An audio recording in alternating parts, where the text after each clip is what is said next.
Une nouvelle planète dans le système solaire, l'humanité qui aurait frôlé l'extinction, un fruit incompatible avec les médicaments, le climat qui fait chuter des empires et un combustible à la conquête de l'espace. Bonjour à toutes et à tous, je suis Maëlle Diallo et bienvenue dans Fil de Science, le podcast Futura où on retrace ensemble l'actualité de la semaine.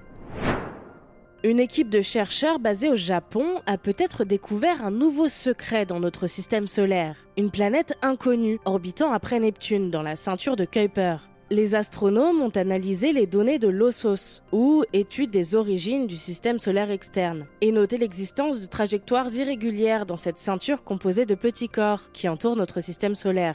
Ces objets transneptuniens au mouvement erratique pourraient être influencés par la force gravitationnelle d'une planète dont la masse serait 1,5 fois à 3 fois supérieure à celle de la Terre. Malheureusement, la détection de cette planète mystérieuse est un défi en raison de son orbite instable et de sa faible luminosité. Cela nécessiterait l'utilisation d'un télescope de 10 mètres de diamètre et d'au moins 1 heure d'observation. Par ailleurs, si son existence finit par être prouvée, il faut tout de même garder en mémoire qu'à cette distance du Soleil, il y a très peu de chances d'y trouver de la vie. Néanmoins, elle pourrait tout de même être très utile pour nous aider à en savoir plus sur la formation du système solaire et sur les objets gravitant dans la ceinture de Kuiper. Encore un défi de taille pour les astronomes.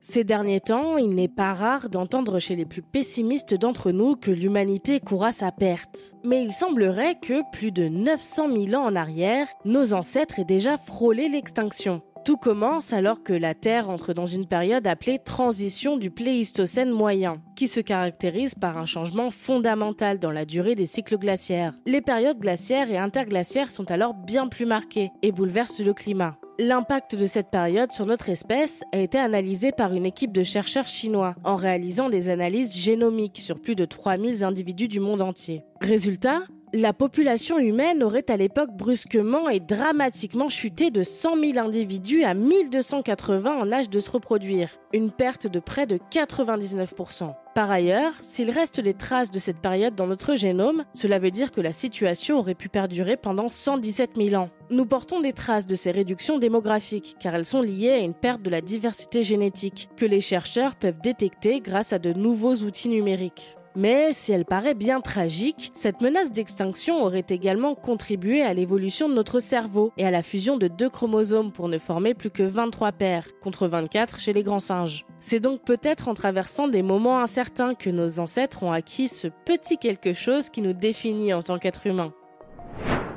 Attention, si vous prenez certains traitements médicamenteux, le pamplemousse pourrait bien être l'ennemi à proscrire de votre alimentation. Aux États-Unis, la Food and Drug Administration, ou FDA, a demandé à ce que certains médicaments affichent désormais des mises en garde sur leur interaction avec cet agrume, qui pourrait faire baisser leur efficacité et exacerber leurs effets secondaires. C'est au niveau de l'intestin que ça se passe. Le pamplemousse peut bloquer l'action d'un enzyme qui participe au métabolisme d'un médicament, ce qui entraîne une trop forte concentration du traitement dans le sang et augmente ainsi les effets secondaires. Il suffirait de 200 ml de jus de pamplemousse pour déclencher ce processus néfaste. La conséquence peut également être inverse. En affectant les protéines qui aident les médicaments à se déplacer dans nos cellules, le pamplemousse peut tout simplement empêcher vos traitements d'agir. Vous pouvez vérifier sur le site de la FDA si vos médicaments sont concernés et consulter votre médecin ou votre pharmacien. Mais avant de paniquer, sachez également que la gravité de cette interaction diffère selon la personne, le médicament et la quantité de jus de pamplemousse consommé.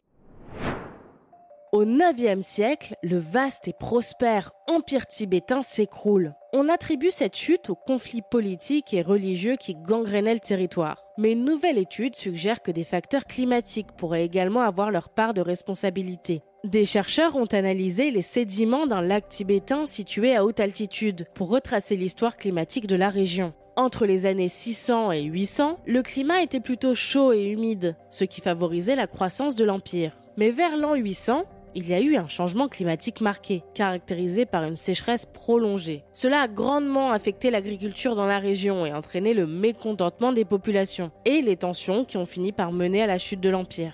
Aujourd'hui, alors que l'on sait les zones d'altitude du plateau tibétain très sensibles au changement climatique, l'histoire pourrait bien se répéter, mais à encore plus grande échelle. Le combustible spatial de demain est là.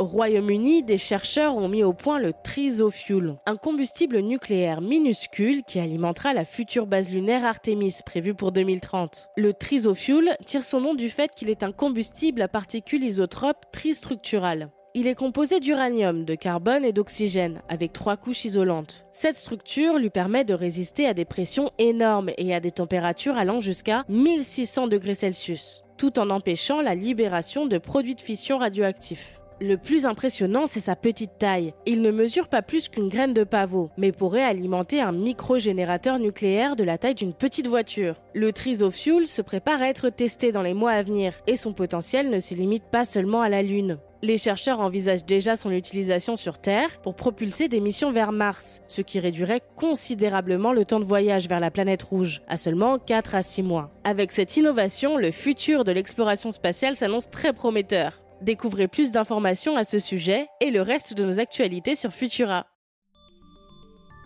C'est tout pour cette semaine. Si vous nous écoutez sur les apps audio, pensez à vous abonner pour nous retrouver toutes les semaines et à nous laisser une note et un commentaire pour soutenir notre travail. Quant à moi, il ne me reste plus qu'à vous souhaiter un excellent week-end et surtout, restez curieux. À bientôt.